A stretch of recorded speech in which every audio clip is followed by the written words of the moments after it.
Welcome to Kenton Teaches. Enjoy the video. You're ready to start. Install Google Authenticator on your phone if you haven't already and sign into Treasure NFT. Once logged in, go straight to the security or two-factor authentication section. This is where you'll enable 2FA.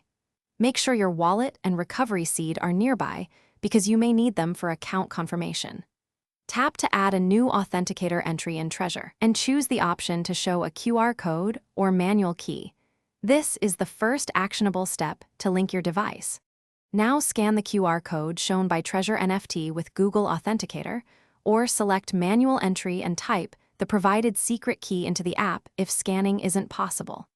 You'll see a new entry labeled by the app. Rename it to something identifiable like Treasure NFT so you don't confuse it later. Watch the 6-digit code cycle. Once the current code appears, type it into Treasure's verification field. This pair of steps binds the app to your account and proves you control the authenticator device. Finish by confirming the verification code on Treasure. The site will typically display backup recovery codes. Save these securely offline or in a password manager.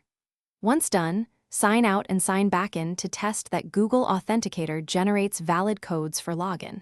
If codes reject, make sure your phone's time is set to automatic and resync the Authenticator app.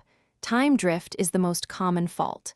If you still can't authenticate, use the backup codes to regain access and contact Treasure support with proof to recover your account. Thanks for watching. Please subscribe if this video was helpful.